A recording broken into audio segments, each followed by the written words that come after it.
शहर की बहू। पापा, मुझे रवि से शादी करनी है। बेटा, रवि का घर गांव में है। तो गांव में कैसे रहेगी? और उस देहाती के पास है ही क्या? पापा, आप उसे देहाती मत कहो। I love him. और अगर हम किसी से प्यार करते हैं तो उसके लिए हर वो काम करना जायज है जो हम कर सकते हैं। बात तो तेरी ठीक है बेटी, लेकिन रोते हुए फिर मेरे पास मत आना। डोंट वरी पापा, बस रवि से शादी करवा दो। इसके बाद किंजल और रवि की शादी हो जाती है और रवि किंजल को ब्याह कर अपने गांव ले आता है। रवि, हम कहाँ आ गए हैं? ये इतनी गंदी बदबू कैसी आ रही है? ये मेरा गांव यानी कि तुम्हारा ससुराल है किंजल। और ये बदबू नहीं, गोबर की खुशबू है। वो देखो। तभी किंजल देखती है कि एक औरत गाय का गोबर अपने हाथों से उठा रही थी। यक! गाय की पॉटी को हाथ से कौन छूता है? तुम्हारे गांव के लोग कितने गंदे हैं। कार आगे बढ़ती है और एक कच्चे घर के सामने जाकर रुकती है। कार यहाँ क्यों रुक गई? यही तो तुम्हारा ससुराल है किंजल। चलो उतरो, अब घर के अंदर चलते हैं। फिर जैसे ही किंजल कार से उतरती है, उसका पैर कीचड़ में पड़ता है और उसकी हिल्स पूरी तरह गंदी हो जाती है। छी, मेरा पैर! युक! रवि डार्लिंग, ये क्या है? पूरे 20,000 की सैंडल थी ये। 20,000 की सैंडल? अब तो 20 रुपए की भी नहीं रही। Shut up! Shut up! अम्मा देखो ना, ये भाभी क्या कह रही है। अपने घर में तो कोनो शटर ही ना है। रवि, कौन है ये बदतमीज लड़की? मेरे 20,000 के सैंडल का मजाक बना रही है। चुप रहो, मेरी बहन है। आओ आओ बहुरिया, नए ससुराल में तुम्हारा स्वागत है। माफ करना, ये तुम्हारी ननद ना थोड़ी सी पगलेट है। कोई बात नहीं मम्मी जी। फिर सास धूमधाम से बहू का गृह प्रवेश करती है और सारी रस्में पूरी करती है। वहीं अगले दिन, बहू, जल्दी से तैयार हो जा। आज तेरी मुंह दिखाई है। जी माँ जी, बस तैयार हो ही गई हूँ। थोड़ी देर बाद जब बहू बाहर आती है तो सभी उसे देखकर हैरान हो जाते हैं। रूमा बहन, बहू की मुंह दिखाई है या टांग दिखाई? मुंह से पहले तो इसकी गोरी टांगों पर नजर जा रही है। सही कह रही हो बहन। पहले पता होता कि टांग दिखाई है तो टांगों को ढकने के लिए तोहफा लाते। खैर, अब मुंह दिखाई हो या कुछ और, सभी तो दिख रहा है। जितनी गोरी इसकी टांगे है ना, तुम तीनों को मिलाकर भी इतना गोरा तुम्हारा मुंह नहीं है। जिस काम के लिए बुलाया है वो करो। बड़ी आई मेरी बहू का मजाक बनाने वाली। बहू, दर्जी ने गलती से कपड़ों का नाप कम ले लिया होगा, है ना? इसीलिए कपड़े ऐसे हैं। खैर कोई ना, मैं चुनरी से तेरा सर ढक देती हूँ। कल से तू साड़ी ही पहनना है। जिसके बाद सभी मुंह दिखाई की रस्म पूरी करते हैं और कुछ देर बाद सभी अपने घर चले जाते हैं। अगले दिन, बहू तो कौन से दर्जी से कपड़े सिलवाती है? तेरे सारे कपड़ों का गलत नाप लिया है उसने। अरे इससे बड़े कपड़े तो हमारे यहाँ सुबुनी पहनती है। ये सुबुनी कौन है माँ जी? अरे परसों हमारी गाय ने बच्चा दिया है ना, वो। इतना सुनते ही किंजल दिल मिला जाती है। पहली बात तो ये डिजाइनर कपड़े हैं, इसे कोई दर्जी नहीं सिलता। It's fashion. और आज के बाद मेरी तुलना किसी गाय के बच्चे से मत करिएगा। तो पता नहीं बहुरानी बुरा क्यों मान गई। सच्ची तो कहा है हमने। दोपहर में रीना उपले बना रही होती है। छी रीना, तुम ये गाय की पॉटी हाथ में लेकर क्या कर रही हो? भाभी, ये गाय की पॉटी नहीं, गोबर है। इससे उपले बना रही हूँ। चूल्हे में लगाकर खाना बनाने के काम आते हैं ये। छी! तुम लोग कितने गंदे हो। गाय की पॉटी से खाना बनाकर खाते हो? छी छी छी छी। मैं तो नहीं खाने वाली ऐसा खाना। और क्या क्या करते हो तुम लोग? इस गांव के लोग तो नमूने हैं एकदम। गाय की पॉटी खाते हैं, घर में लगाते हैं और पता नहीं क्या क्या करते होंगे। अरे बहू, तू ये क्या बकवास किए जा रही है? तुझे पता भी है कि तू क्या बोल रही है? गाय हमारी माता है और यही हमारा सबसे बड़ा धन है। हम गाय के बारे में एक लफ्ज और नहीं सुन सकते। गाय तुम्हारी माता है, इसके सिवा यहाँ किसी को कुछ नहीं आता है। ये गांव और गांव के गवार लोग। फिर किंजल वहां से तिल मिलाकर चली जाती है। अगले दिन, रवि डार्लिंग, देखो ना मेरी हिल्स जाने कहाँ गायब हो गई, कहीं मिल ही नहीं रही। देखो जान, यही कहीं होगी। हाँ, तुमने तो मुझे बीघे भर की कोठी में लाकर रखा है ना, कि मेरी हिल्स घर में ढूंढने से मिलेगी ही नहीं। 2 कमरे की झोपड़ी है, उसमें से एक कमरे में तो जानवर बांधे हैं। फिर कहाँ चली गई तुम्हारी हिल्स? तभी सास वहां आती है। नाई की बहुरिया, बहुत बहुत थैंक यू। थैंकू? नहीं नहीं, वो थैंक यू होता है। वैसे आप मुझे थैंक्स क्यों कह रही हो? अरे आपने रज्जो है ना, रज्जो। अरे वही गाय हमरी, उसकी बच्चिया बार बार खूंटे से भाग जाती थी। हाँ, तो उसमें मैंने क्या किया? अरे तुम जो खूंटी बांध कर घूमती थी ना, हमने उसी में बांध दिया उसको। अब मजाल है वो भाग जाए, बंदी पड़ी है उसमें। इसीलिए हम तुमका थांकू बोले। देहाती गवार हो आप एक नंबर की। पता भी है 20,000 की हिल्स थी वो। तुम हमको देहाती गवार बोली, अंग्रेजी चिड़िया, है? अंग्रेज की बेटी। तुमको तो हम अभी बताते हैं। फिर दोनों सास बहू में तू मैं छिड़ जाती है और दोनों में बहुत झगड़े होते हैं। अरे बस करो आप दोनों, कुत्ता बिल्ली की तरह लड़े जा रही हो। अरे बिटवा, वो कुत्ता बिल्ली नहीं, टॉम और जेरी होता है। हाँ, हाँ, क्या बात है, मेरी देहाती सास को इतना तो पता है। अरे तुमने हमको फिर से देहाती कहा है। जिसके बाद फिर दोनों में झगड़ा हो जाता है और रवि जैसे तैसे दोनों को शांत करवाता है।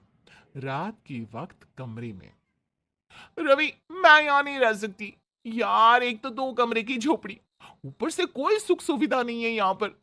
मायके में रानी बनकर रहती थी, यहाँ तो नौकरानी जितने पे इज्जत नहीं है, और यहाँ के लोग कितनी गंदगी से रहते हैं। किंजल, गांव के बारे में कुछ भी मत बोलो, मैं भी यहीं पला बड़ा हूं, और तुम्हें तो पहले से ही पता था कि मैं गांव में ही रहता हूं, तब तो तुम्हें कोई दिक्कत नहीं थी। तुम ही कहती थी कि प्यार के लिए मैं एडजस्ट कर लूंगी, अब क्या हो गया?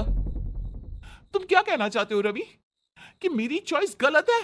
बिल्कुल नहीं, मैं कभी गलत नहीं हो सकती। तो क्या मैं गलत हूं? हाँ, तुम ही गलत हो।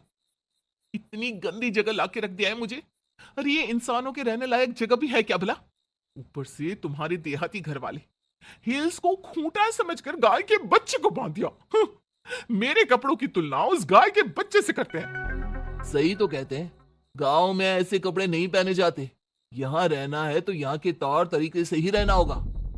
जिसके बाद दोनों में बहुत झगड़ा होता है और दोनों एक दूसरे से बात तक नहीं करते। अगली सुबह, माँ जी, ये लोग लोटा लेकर कहाँ जा रहे हैं? झाड़े। यू मीन टू से टॉयलेट? हाँ बहुरिया, वो का है ना, हमारे गांव में शौचालय नहीं है, इसलिए सब खेतों में ही जाते हैं। अब तू भी जल्दी चल, वरना उजाला हो गया तो जगह नहीं मिलेगी। मैं ऐसे खुले में नहीं जा सकती, घर में बाथरूम बनवाओ। बेशरम लड़की, अरे घर में तुलसी होता है, घर में कैसे शौचालय बनेगा है? वहीं खुले में शौच और घर में बाथरूम बनाने को लेकर एक बार फिर दोनों सास बहू में छिड़ जाती है जंग, और घर में आए दिन किसी न किसी बात पर कलेश होना आम बात हो गई थी। कभी पति पत्नी में झगड़ा होता तो कभी सास बहू और ननद में, जिससे रवि बहुत ही ज्यादा परेशान हो जाता है। कई मामलों में बीवी सही होती थी तो कई मामलों में घर वाले। अब रवि को यह समझ में नहीं आ रहा था कि वो दोनों को समझाए तो कैसे समझाए। किंजल सुनो ना, चलो आज कहीं घूमने चलते हैं। क्या बात है, आज बड़ा मस्का लगा रहे हो?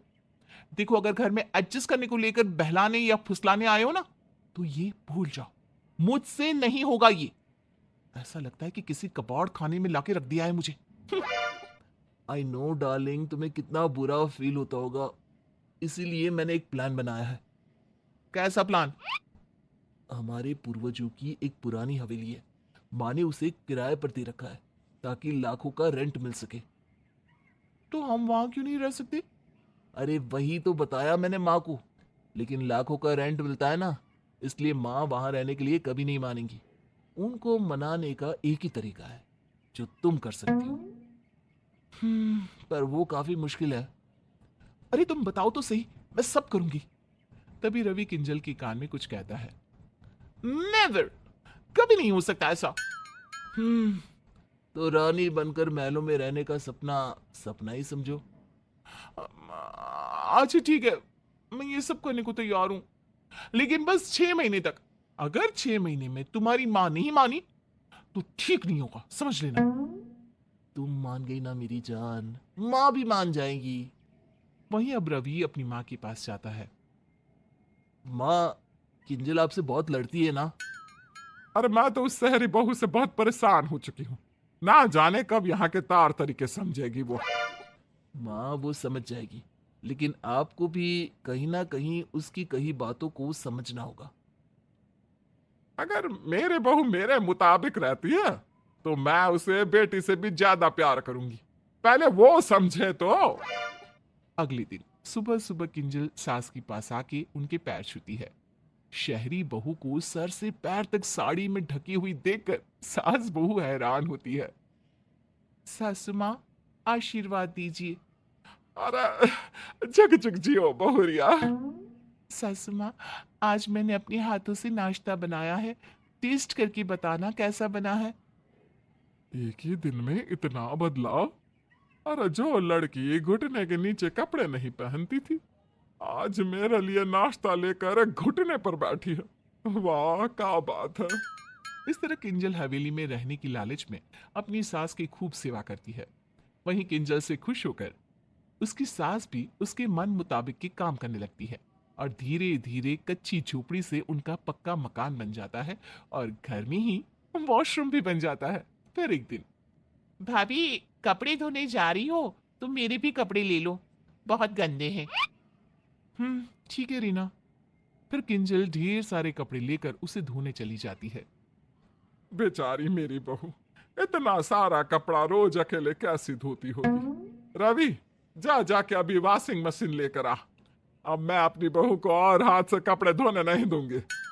और इस तरह अब धीरे धीरे घर में सारी सुख सुविधा वाली चीजें आना भी शुरू हो जाता है। ऐसे ही 6 महीने बीत जाते हैं। किंजल, माँ तो वो हवेली हमें देने के लिए नहीं मानी। अब तुम चाहो तो मुझे और इस घर को छोड़कर जा सकती हो। आई एम सो सॉरी, तुम्हें 6 महीने इतनी परेशानी झेलनी पड़ी। चलो जल्दी से सामान पैक कर लो, मैं तुम्हें तुम्हारे मायके छोड़ाता हूँ। अरे ऐसे कैसे? ऐसे कैसे क्या? अरे चलो जल्दी करो वरना ट्रेन छूट जाएगी। फिर रवि जल्दी जल्दी किंजल का सामान पैक करके उसे घर से ले जाने लगता है कि तभी, अरे बहू को कहाँ लेकर जा रहा है रे? सासू माँ समझाओ ना इनको। भले ही आप हवेली देने के लिए नहीं मानी तो क्या हुआ, मैं इस घर में भी रह लूंगी। देखो ना, ये जबरदस्ती मुझे मायके छोड़ने जा रहे हैं। भाभी आप यहाँ इस गांव में और कैसे रह सकती हैं? अरे वही तो मैं भी इसे समझा रहा हूँ।